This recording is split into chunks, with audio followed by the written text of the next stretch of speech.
नमस्कार दोस्तों, सर जी क्लासेस में आपका स्वागत है। तो हम लोग फिजिक्स डिस्कस कर रहे थे एसएससी जे और सीएचएसएल एग्जाम के लिए। तो देखिए अभी तक हमने जितने भी लेक्चर्स कवर किए हुए हैं फिजिक्स के, तो हमने जो है इसका अलग से प्लेलिस्ट क्रिएट कर दिया है। तो आपको इसका डिस्क्रिप्शन बॉक्स में लिंक मिल जाएगा, तो वहाँ से आप लोग सारे वीडियो को एक्सेस कर सकते हैं। और इसके पहले जितने भी लेक्चर्स हमने और भी सब्जेक्ट के हमने बनाए हुए हैं, जैसे कि आपका केमिस्ट्री का हो गया, ज्योग्राफी का हो गया, बायोलॉजी का और इकोनॉमिक्स का, तो इनका भी अलग से हमने प्लेलिस्ट क्रिएट कर दिया है। और इन सभी सब्जेक्ट का हमने पीडीएफ भी प्रोवाइड कर दिया है। तो आपको जो है डिस्क्रिप्शन बॉक्स में लिंक मिल जाएगा, तो वहाँ से जाकर आप लोग बाय कर सकते हैं पीडीएफ को। और आप लोग रिवीजन करते रहिए, जो भी सब्जेक्ट हो चुका है उसको भी आप लोग साथ साथ में रिवाइज करते रहिए टाइम टू टाइम। और पीडीएफ से जो है आप लोग उसको पढ़ते रहिए, क्योंकि देखिए रिवीजन करना भी बहुत ही इंपॉर्टेंट होता है। क्योंकि ये होता है ना कि आप पढ़ लेते हैं लेकिन भूलते आते हैं, तो बार बार रिवाइज करना भी जरूरी है। और जो भी सब्जेक्ट आपके अभी चल रहे हैं करंट में, तो उसको भी आप लोग देखते चलिए। अभी हमने जैसे फिजिक्स का और पॉलिटी का ये पैरेलली हम चला रहे हैं यहाँ पे क्लास, और भी जो रिमेनिंग सब्जेक्ट आपके रह गए हैं तो उनको भी हम कवर कर देंगे एग्जाम से पहले। तो चलिए स्टार्ट करते हैं हम लोग आज का जो पोर्शन है। तो आज जो है हम लोग फोर्स एंड प्रेशर के बारे में स्टडी करेंगे। इन दोनों का डेफिनेशन हम लोग देखेंगे, और इसके थ्रू एग्जाम्पल के थ्रू भी इनको समझने की कोशिश करेंगे हम लोग, क्योंकि यहाँ पे आपको एग्जाम्पल को ही ज़्यादा फोकस करते हुए चलना, यही एग्जाम में पूछे जाते हैं अधिकतर आपसे। तो देखिए फोर्स का डेफिनेशन होता है कि it is that is external push और pull which try to change the position of a body. यानी कि वो अगर मोशन में है तो उसको रेस्ट में ले आएगा, रेस्ट में है तो उसको मोशन में ले आएगा। तो फोर्स ये एक फिजिकल कॉज हो गया, जो कि बॉडी के अंदर में वो जो है उसके स्टेट को चेंज कर देता है। जैसे स्टेट ऑफ रेस्ट में है तो उसको मोशन में कर सकता है, या फिर स्टेट ऑफ मोशन में है तो उसके कोई भी अवस्था में हो तो यदि उसमें चेंजेस आते हैं तो हम बोलते हैं कि उसमें फोर्स लगा हुआ। तो ये एक तरह से फिजिकल कॉज हो गया। अब देखिए जैसे फोर्स है, तो ये जो है किसी भी बॉडी के अंदर में ये डायमेंशन में भी उसका चेंजेस कर सकता है। तो उसका डायमेंशन में भी, उसका पोजीशन में भी, या तो है उसके अंदर में और भी जो शेप है उसका, उसमें भी वो चेंजेस कर सकता है फोर्स। तो ये सारे चीज़ भी आप लोग देखते चलना ध्यान में। तो देखिए यूनिट की यदि हम बात करते हैं फोर्स का, तो इसको हम लोग दो यूनिट में मेजर करते हैं फोर्स का। तो एक तो जैसे आप जानते हैं न्यूटन हो गया फोर्स का पहला यूनिट, और दूसरा इसका है डाइन है। तो दोनों आप लोग याद रखना। और 1 न्यूटन होता है, जैसे डाइन और न्यूटन में रिलेशन आप लोग देखिएगा, तो 1 न्यूटन इज इक्वल टू होता है 10 के पावर 5 डाइन। और इसका सिंपल फार्मूला होता है आपका यहाँ पे F is equal to M A, जो कि एम आपका यहाँ पे है मास है उस बॉडी का, और ए है एक्सेलरेशन। तो इस फॉर्मूले के थ्रू जो है आप लोग बहुत सारे क्वेश्चंस को निकाल सकते हैं। तो यहाँ पे आप देख रहे हैं जैसे फोर्स आपका, तो ये प्रोडक्ट होता है मास एवं एक्सेलरेशन का। तो एक्सेलरेशन आप जानते हैं कि ये एक वेक्टर क्वांटिटी होता है, तो इसलिए जो फोर्स है आपका ये भी एक वेक्टर क्वांटिटी होता है। तो अब देखिए जो फोर्स होते हैं, तो ये जो है इनको हम दो ब्रॉड कैटेगरी में हम लोग स्टडी करते हैं डिवीजन करके। तो एक होता है कॉन्टैक्ट फोर्स, और दूसरा होता है नॉन कॉन्टैक्ट फोर्स। तो इन ये क्या होते हैं, तो इनको हम लोग एक एक करके स्टडी करेंगे। तो देखिए कॉन्टैक्ट फोर्स हम लोग उस फोर्स को बोलते हैं हम लोग कि जब दो बॉडीज के बीच में अगर मान लीजिए कि जो फोर्स लग रहा है, तो वो जो है अगर फिजिकली कॉन्टैक्ट में है, यानी कि वो रियली एक फिजिकल कॉन्टैक्ट में है, तो वहाँ पे जो फोर्स लगा उनके बीच में, तो उसको बोलेंगे हम लोग कॉन्टैक्ट फोर्स। तो कॉन्टैक्ट फोर्स के एग्जाम्पल कौन कौन से इसके हैं, तो इसके एग्जाम्पल आपका जैसे मस्कुलर फोर्स हो गया। मस्कुलर फोर्स मतलब कि जो हम अपने अपने हाथ से लगाते हैं हम लोग, या फिर और भी जो एक्टिविटीज़ करते हैं हम लोग, तो ये सारे मस्कुलर फोर्स होते हैं। फिर दूसरा है मस्क उसके बाद आपका है फ्रिक्शनल फोर्स है। तो ये दो मेन एग्जांपल इसके अलावा और भी आपके हैं, जैसे कि मान लीजिए कॉन्टैक्ट फोर्स का यदि बात करते हैं, तो फ्रिक्शनल फोर्स आपका हो गया, नॉर्मल रिएक्शन हो गया, फोर्स ड्यूरिंग कोलिजन हो गया, और टेंशन फोर्स हो गया। तो ये सारे टाइप से मतलब कॉन्टैक्ट फोर्सेस के। तो यहाँ पे हम लोग सबसे पहले मस्कुलर फोर्स के बारे में देखेंगे। तो देखिए मस्कुलर फोर्स ये होता है कि जब हमारा मसल्स के द्वारा, हमारे जो मसल्स जो होते हैं बॉडी के अंदर में, उनके द्वारा जो फोर्स एक्सर्ट किया जाता है, तो उसको हम लोग मस्कुलर फोर्स बोलते हैं। तो हम लोग जो भी एक्टिविटीज़ करते हैं अपने बॉडी के थ्रू, जैसे लिफ्टिंग का हो गया, कोई भी ऑब्जेक्ट को हम लिफ्ट करते हैं, या फिर हम वॉक करते हैं, रनिंग करते हैं, या बेंडिंग करते हैं, तो ये सारे जितने भी हैं ये तो हमारे मस्कुलर फोर्स के चलते ही ये लगते हैं ये। तो ये सारा एग्जाम्पल आप लोग याद रखना। और यहाँ पे देखिए जो मस्कुलर फोर्स है ये कॉन्टैक्ट फोर्स कैसे हुआ, क्योंकि देखिए कोई भी ऑब्जेक्ट को जब हम लिफ्ट करते हैं, तो हम उसको पहले अपने मतलब कि फिजिकली कॉन्टैक्ट में उसको आते हैं। अब बिना फिजिकली कांटेक्ट में आए हुए हम कोई भी चीज़ को लिफ्ट नहीं कर सकते। ऐसा नहीं है कि बस हम यहाँ से हाथ लग मतलब हाथ से बस इशारा किया वो मूव कर जाएगा। तो हमको उसको फिजिकली जो है उसके कांटेक्ट में आना रहता है। तो इसीलिए मस्कुलर फोर्स आपका जो लिफ्टिंग का जब काम करते हैं तो ये आपका एक कांटेक्ट फोर्स का एग्जांपल हो गया। उसी तरीके से जब हम रनिंग करते हैं तो आप देखते हैं कि हम रन जब करते हैं तो ग्राउंड से भी कांटेक्ट होता है हमारा फीट, और फ्रिक्शनल फोर्स जो लगती है तो उसी के चलते जो है मतलब है कि हम लोग आगे बढ़ पाते हैं। तो ये सारे जो है मतलब कॉन्टैक्ट में आ रहे हैं, तो इसलिए जो मस्कुलर फोर्स आपका है तो ये कॉन्टैक्ट फोर्स का एग्जाम्पल में आएगा। तो आप लोग यहाँ पे एक थोड़ा सा इमेजिनेशन करते हुए भी चलना कि किस तरीके से जो है ये कॉन्टैक्ट फोर्स का कैटेगरी का एग्जाम्पल में आ रहा है। अब आइए हम लोग सेकेंड कॉन्टैक्ट फोर्स के बारे में देखते हैं, फ्रिक्शनल फोर्स के बारे में। तो देखिए फ्रिक्शनल फोर्स वो फोर्स होता है जो कि मोशन को अपोज करता है। कोई भी बॉडी अगर मान लीजिए किसी दूसरे बॉडी के ओवर में अगर वो मूव करता है तो वहाँ पे भी देखते हैं कि एक अपोजिंग फोर्स लगती है, तो उसी को हम लोग फ्रिक्शनल फोर्स बोलते हैं। और ये कॉन्टैक्ट फोर्स इसलिए है क्योंकि ये वो फोर्स एग्जर्ट होता है कि जब बॉडी जो है जब उसके कॉन्टैक्ट में आता है, जब तक उसके कॉन्टैक्ट में नहीं आएगा तो ये भी जो फ्रिक्शनल फोर्स वहाँ पे मतलब नहीं लगेगी। तो ये देखिए जो फ्रिक्शनल फोर्स होता है तो ये भी दो टाइप्स के होते हैं, एक होता है स्टैटिक फ्रिक्शन और दूसरा होता है काइनेटिक फ्रिक्शन। तो स्टैटिक फ्रिक्शन जो है तो ये वो अपोजिंग फोर्स होता है कि ये उस बॉडी के अंदर में ये तब एक्ट करेगा कि जब बॉडी जस्ट वो ट्राई करता है उसके ऊपर में मूव करने का, मतलब जैसे ही वो मूव करने के लिए तैयार होता है तो उसके जस्ट जो लगता है उसी समय फोर्स, तो वो होता है अपोजिंग, मतलब जो अपोजिंग फोर्स लगा उसको स्टैटिक फोर्स, उसको स्टैटिक फ्रिक्शन हम लोग बोलते हैं। तो एक्चुअल मोशन स्टार्ट होने से पहले जो है जो अपोजिंग फोर्स लगती है बॉडी के ऊपर तो उसी को बोलेंगे हम लोग स्टैटिक फ्रिक्शन। और काइनेटिक फ्रिक्शन हम लोग बोलते हैं उस अपोजिंग फोर्स को कि जब ये उस समय ये प्ले में आएगा कि जब बॉडी जो एक्चुअली मूव करना वो शुरू कर चुका है दूसरे सरफेस के ऊपर में, जो कि मतलब एक दूसरे के ऊपर में वो वहाँ पे आ रहे होंगे एक दूसरे से, तो इसको बोलते हैं हम लोग काइनेटिक फ्रिक्शन बोलेंगे।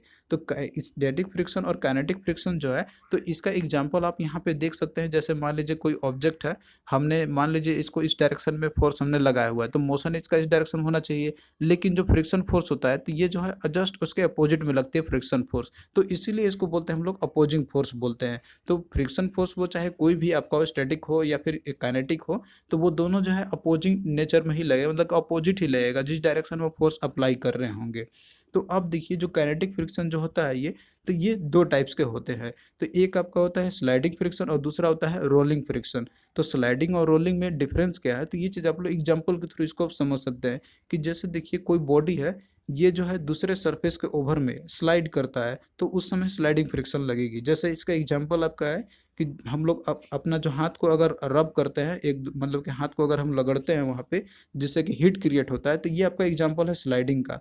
दूसरा इसका एग्जांपल है कि जैसे मान लीजिए कोई एक ब्लॉक है, ये स्लाइड कर रहा है, कोई फ्लोर है, यहाँ से ऊपर हम जैसे इसको स्लाइड कर रहे हैं तो यहाँ पे भी एक फोर्स जैसे लग रही है, तो उसके अपोजिट में भी एक ऊपर से एक मतलब कि फ्रिक्शन फोर्स लगेगी जो कि आपका वो स्लाइडिंग फ्रिक्शन होगा। तो ये कब लगेगा कि जब कोई भी ऑब्जेक्ट है स्लाइड कर रहा होगा नीचे के जो भी ऑब्जेक्ट होगा उसके ऊपर में। तो फिर दूसरा एग्जांपल आपका है रोलिंग फ्रिक्शन का है। तो रोलिंग फ्रिक्शन का इसमें तब एक्शन में आता है ये कि जब बॉडी कोई भी है रोल्स कर रहा होगा सरफेस ऑफ अनदर बॉडी के। तो जैसे इसका एग्जांपल की हम बात करते हैं तो जो टायर्स होते हैं व्हीकल्स में आपके लगे रहते हैं, तो वो आपका एग्जांपल है रोलिंग फ्रिक्शन। वो रोल करता है, रोड पे कोई भी व्हीकल चल रहा है तो जो टायर लगे रहते हैं व्हीकल्स के अंदर में, तो वो जो है वो रोलिंग फ्रिक्शन का एग्जांपल है आपका। इसी तरीके से मान लीजिए कोई बॉल है, सरफेस में ऊपर में मूव कर रहा है, कोई भी बॉल है सरफेस के ऊपर मूव कर रहा है, तो ये भी एग्जांपल है रोलिंग फ्रिक्शन का। अब यहाँ पे देखिए एक क्वेश्चन आपका आता है कि जैसे कंडीशन है स्लाइडिंग फ्रिक्शन का और एक आपका है रोलिंग फ्रिक्शन का, तो किस में जो है बॉडी को ईजियर होगा मूव करने के लिए। एक ऑब्जेक्ट को आप स्लाइड कर रहे हैं और एक ऑब्जेक्ट को आप रोलिंग कर रहे हैं, तो किस में जो है आपको कम फोर्स लगाने, मतलब कि कम फोर्स आपको लगाना पड़ेगा उसको मूव करने के लिए। तो इसमें देखिए जो रोलिंग फ्रिक्शन आपका है तो इसमें कम फोर्स लगती है बॉडी को मूव करने के लिए, क्योंकि इसमें क्या है कि बॉडी को सिर्फ रोल कर, आप एग्जांपल ले लीजिए सिलेंडर का ही, गैस सिलेंडर का रहता है, यदि आप उसको रोलिंग करते हुए आप ले जाते हैं तो बहुत ही इजीली वो मूव कर जाएगा, लेकिन आप उसी को यदि आप उसी को आप स्लाइड करते हुए आप ले जाइएगा तो बहुत ज़्यादा फोर्स आपको वहाँ पे लगाना होगा।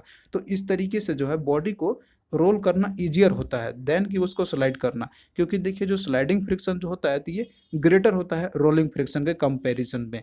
तो ये दोनों केस जो है आपको याद रखना है यहाँ पे, और इसको भी याद रखना है कि कौन सा जो फ्रिक्शन मतलब कि जो है कौन सा कंडीशन है, मतलब कि रोल करना ईजियर है या फिर स्लाइड करना ईजियर है। अब आइए हम लोग यहाँ पे देखते हैं फ्रिक्शनल फोर्स के क्या क्या एप्लीकेशन भी इसके होते हैं, क्योंकि देखिए फ्रिक्शन जो है बहुत सारे केसेस में ये हेल्प भी करते हैं। तो इसका मेन एग्जांपल है कि दूसरा पहला आपका इसमें है कि जैसे वॉकिंग जब करते हैं हम लोग, तो वहाँ पे फ्रिक्शन फोर्स ये है कि जो हमें मदद करती है वॉक करने में। अगर फ्रिक्शन नहीं रहेगा तो हम जो है वहाँ पे स्लिप कर सकते हैं। तो फ्रिक्शन रहना ज़रूरी भी है, क्योंकि अगर हम एक रफ सरफेस पे आप यदि आप वहाँ पे जैसे चलते हैं या फिर आप दौड़ते हैं तो वहाँ पे आप इजीली चल सकते हैं। लेकिन अगर मान लीजिए वो बहुत ही स्लिपरी सरफेस हो, तो वहाँ पे क्या होगा कि फ्रिक्शन बहुत ही कम होती है, तो उस केस में आप वहाँ पे नहीं चल पाइएगा, आप गिर जाइएगा फिसल के। तो ये सारे केसेस इसके एप्लीकेशन है इसके। इसके अलावा देखिए, ब्रेक्स जो रहते हैं आपके व्हीकल्स के अंदर में, तो वहाँ भी जैसे फ्रिक्शन फोर्स ही एक्शन में आती है, जिसके चलते जो है व्हीकल स्टॉप कर जाती है। अगर वहाँ पे मान लीजिए बॉडी, अगर ऑब्जेक्ट जो है मतलब कि अगर सरफेस से वो स्लिपरी है, तो वहाँ पे यदि आप ब्रेक अप्लाई करते हैं तो वो स्लाइड करता हुआ चला जाएगा और आगे, मतलब वो स्टॉप सडनली नहीं होगा। तो फ्रिक्शन जो इन केसेस में अप्लीकेबल होते हैं। फिर यही देखिए, अगर फ्रिक्शन को जैसे अवॉइड करना भी रहता है क्योंकि बहुत सारे केसेस में, क्योंकि फ्रिक्शन जो है ये हमेशा यूज़फुल नहीं रहते हैं, इसको कम करने के लिए भी ज़रूरत पड़ती है, क्योंकि फ्रिक्शनल फोर्स के चलते बहुत सारा एनर्जी की लॉस होती है। क्योंकि यहाँ पे क्या होता है कि जब बॉडी अगर रब करता है, यानी कि अगर वो स्लाइड करे या फिर वो रोल करता है, तो उस समय जो है हीट जनरेट होती है। तो उसको कम करने के लिए बहुत सारे जो मतलब कि फिनोमिना यूज़ किए जाते हैं। जैसे मान लीजिए अगर फ्रिक्शन को आपको कम करना है, तो उसको रिड्यूस करना है, तो इसके लिए पॉलिशिंग किया जा सकता है, या तो है लुब्रिकेंट्स अप्लाई किए जा सकते हैं, जो भी कंपोनेंट्स रहते हैं, या फिर और भी कोई केसेस रहते हैं। तो ये दो टेक्निक्स है फ्रिक्शन को कम करने के लिए, बाय पॉलिशिंग, और दूसरा है लुब्रिकेशन करना। और जो टायर रहता है, टायर अब जो देखते हैं जो भी बाइसाइकिल के अंदर में रहता है, तो वो जो है सिंथेटिक रबर का बना हुआ रहता है। क्योंकि जो सिंथेटिक रबर रहता है तो उसका कोफिशिएंट ऑफ फ्रिक्शन जो है ये रोड के कंपैरिजन में वो लार्जर रहता है, और इसी के चलते जो है वो स्लाइड नहीं करता है, मतलब कि स्लाइड करना वो स्टॉप कर जाता है। तो ये दो केसेस है, मतलब कि फ्रिक्शन को रिड्यूस करने के लिए क्या क्या किए जा सकते हैं तरीके। अब आइए हम लोग यहाँ पे सेंट्रीपिटल फोर्स और एक सेंट्रीफ्यूगल फोर्स होता है, तो इसका कॉन्सेप्ट के बारे में समझते हैं। मान लीजिए कोई बॉडी है वो सर्किल में मूव कर रहा है, यानी कि उसको हम गोल गोल घुमा रहे हैं, तो वहाँ पे भी कोई एक फोर्स होगा जो कि जो है उसको एक मूव करा रहा होगा। तो ये देखिए, जो सेंट्रीपिटल फोर्स होता है, तो ये जो है सेंटर की तरफ जो एक्ट करता है, यानी कि इनवर्ड्स की तरफ जो फोर्स एक्ट करेगा, तो उसको बोलते हैं हम लोग सेंट्रीपिटल फोर्स बोलते हैं। और ये भी एक जरूरी भी होता है, जैसे कोई बॉडी के अंदर में कंटिन्यूअस चेंजेस अगर करने रहते हैं सर्कुलर मोशन के अंदर में, तो वहाँ पे सेंट्रीपिटल फोर्स आएगी एक्शन में जब वो अंदर लगेगा। तो बस इसमें आपको यही याद रखना है, जो सेंट्रीपिटल फोर्स है तो ये जो है टुवर्ड सेंटर की तरफ ये एक्ट करती है, और ये एक तरीके का एक रियल फोर्स होता है। तो इसका एग्जाम्पल यदि हम बात करते हैं, जैसे मान लीजिए केस है मून का, तो ग्रेविटेशनल फोर्स जो लगती है अर्थ और मून के बीच में, तो वहाँ भी है सेंट्रीपिटल फोर्स ही लगती है। और दूसरा एग्जाम्पल इसका है कि जब कोई एक स्टोन को आप एक रस्सी के सहारे उसको जब आप मतलब कि बांध के और उसको सर्किल में आप घुमाते हैं, मतलब कि एक जैसे गोल गोल आप घुमाते हैं, तो वहाँ पे भी जो पुल होगा स्ट्रिंग के में, तो वो वहाँ पे भी सेंट्रीपिटल फोर्स ही एग्जर्ट होती है। तो ये दो केसेस है जो आपको याद रखना है। इसके अलावा देखिए एक और केस आपका है जो कि इसमें एग्जाम्पल में लिखा हुआ है कि जो सैटेलाइट है जो ऑर्बिट करता है प्लानट में, कोई भी प्लानट होता है, तो उसका भी एग्जाम्पल आपका सेंट्रीपिटल फोर्स का ही है। तो ये तीन एग्जाम्पल आप लोग याद रखना। और वहीं देखिए जो सेंट्रीफ्यूगल फोर्स आपका है, तो ये वो फोर्स होता है आपका कि जो बॉडी के अंदर में जो लगती है, मान लीजिए उसको यदि हम सर्किल में घुमाते हैं उसको, लेकिन जो सेंट्रीपिटल फोर्स आपका जो होगा तो ये आउटवर्ड्स लगती है, यानी कि ये सेंटर से आपका ये बाहर लगेगा, तो उसको बोलते हैं हम लोग सेंट्रीफ्यूगल फोर्स बोलते हैं।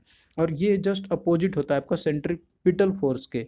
अब इसका एग्जांपल के हम बात करें, तो जैसे मान लीजिए कोई एक मड जो रहता है आपका, आप टायर में आप देखते होंगे जो मड गार्ड लगी रहती है, टायर टायर के ऊपर में जो मड गार्ड लगी रहती है, तो आप देखते हैं कि जो मिट्टी रहता है तो वो जिधर मतलब कि इधर उधर छितरा जाती है, तो वो होता है आपका यहाँ पे सेंट्रीफ्यूगल फोर्स लगती है, जो कि वो आउटवर्ड लगती है, इस कारण से उधर उधर मतलब कि वो चली जाती है। तो इसलिए मड गार्ड प्रोवाइड किए जाते हैं कि ताकि व्हीकल्स को डैमेज होने से बचाया जा सके, या फिर जो बाइसाइकिल रहता है उसको डैमेज होने से बचाया जा सके। तो इसका एग्जाम्पल आपका सिंपल है सेंट्रीफ्यूगल फोर्स का। तो जो सेंट्रीफ्यूगल फोर्स है तो ये एक नॉन रियल फोर्स होती है। रियल फोर्स आपका सेंट्रीपिटल फोर्स रहेगा, और जो नॉन रियल फोर्स आपका रहेगा तो वो सेंट्रीफ्यूगल फोर्स रहेगा।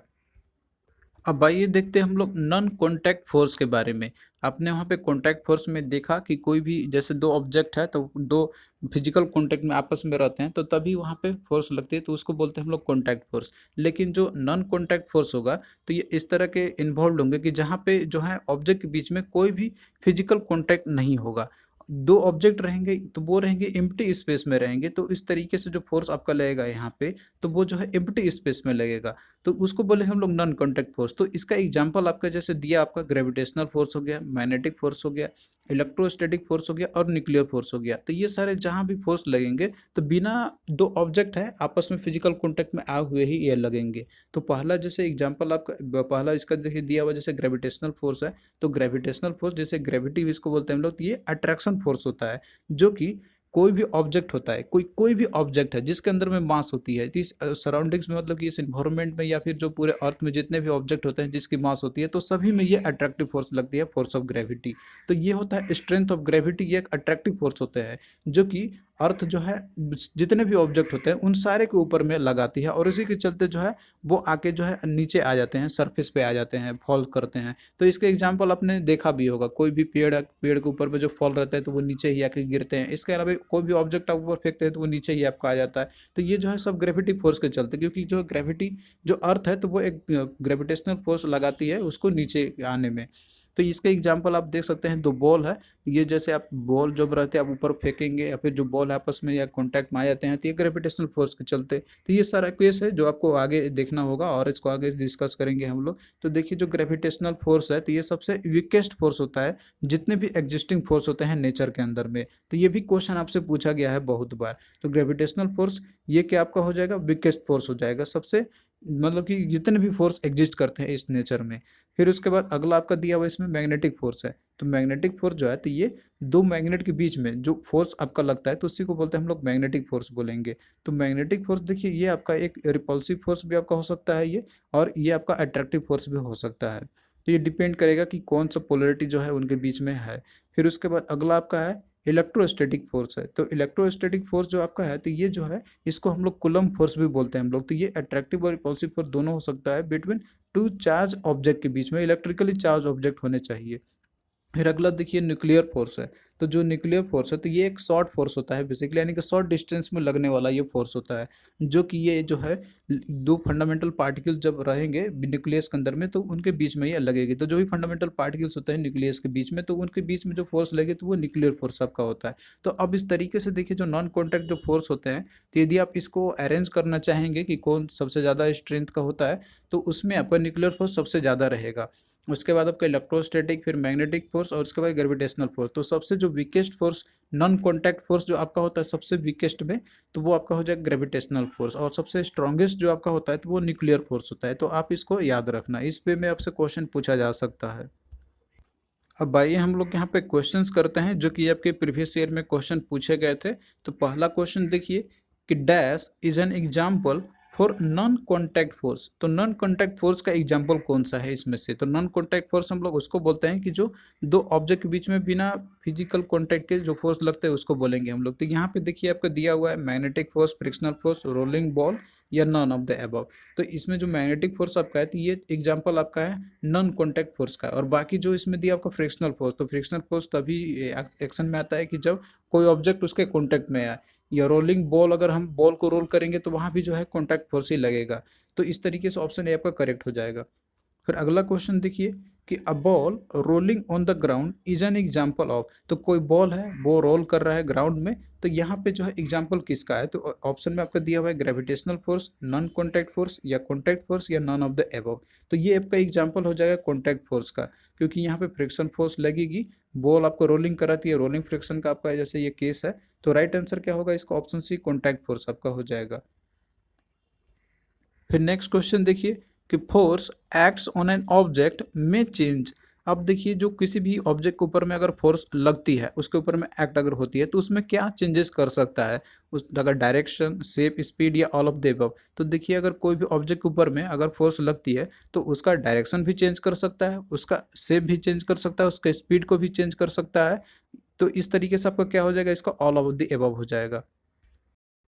फिर नेक्स्ट क्वेश्चन देखिए कि लीव्स और fruits fall on the ground due to. तो देखिए जो लीव्स या फिर जो फ्रूट्स होते हैं जो पेड़ में रहते हैं तो वो जो है ग्राउंड पे आ जाते हैं, तो ये किस कारण से फॉल करते हैं। तो इसका जो है आपका ये ग्रेविटेशनल फोर्स के चलते होती है। ग्रेविटेशनल फोर्स जो अर्थ एक्सर्ट करती है किसी भी ऑब्जेक्ट के ऊपर में जिसके अंदर में मास होती है, तो ये एग्जाम्पल आपका है ग्रेविटेशनल फोर्स का। ग्रेविटेशनल फोर्स के चलते ये है कि जो लीव्स या फिर जो फ्रूट्स होते हैं तो वो ग्राउंड पे आकर ये गिर जाते हैं। तो राइट आंसर ऑप्शन बी आपका हो जाएगा। इसके अलावा और भी कोई भी तरीके से क्वेश्चन यदि आपसे पूछा जाएगा इसमें कि कोई भी ऑब्जेक्ट है जब उसको ऊपर हम फेंकते हैं तो वो नीचे आ जाता है, तो ये सब सारे केस आपके ग्रेविटेशनल फोर्स के चलते वो आते हैं। और ग्रेविटेशनल फोर्स कैसा फोर्स आपका है, तो ये नॉन कॉन्टैक्ट फोर्स है, क्योंकि इसमें कोई भी फिजिकल कॉन्टैक्ट वो नहीं है, लेकिन फिर भी उसको खींच रहा है, उसको नीचे की तरफ यानी कि आने की तरफ वो मजबूर कर रहा है उसको। तो ये सारे केसेस आपके नॉन कॉन्टैक्ट फोर्स के हैं। तो अब आपको इजिली समझ में अब आ गया होगा कि कॉन्टैक्ट फोर्सेस और नॉन कॉन्टैक्ट फोर्सेस क्या होते हैं और उसका एग्जाम्पल कौन कौन से हैं। तो ये सारे क्वेश्चन आपसे पूछे जा सकते हैं एग्जाम में। अब आप लोग इजिली क्वेश्चन को कर सकते हैं अगर किसी भी टाइप से पूछा जाएगा आपसे तो थैंक यू दोस्तों, आपको कैसा लगा ये लेक्चर आप लोग कमेंट करके ज़रूर बताना। और आगे भी हम जो है रिमेनिंग जो टॉपिक आपका है प्रेशर का, तो वो हम लोग नेक्स्ट क्लास में उसको देखेंगे। और आपसे एक ही रिक्वेस्ट है कि आप लोग भी वीडियो को अधिक से अधिक शेयर करना अपने फ्रेंड्स के मुँह, ताकि हमें मोटिवेशंस मिलता रहेगा। तो चलिए फिर मिलते हैं नेक्स्ट वीडियो में, तब तक के लिए बाय।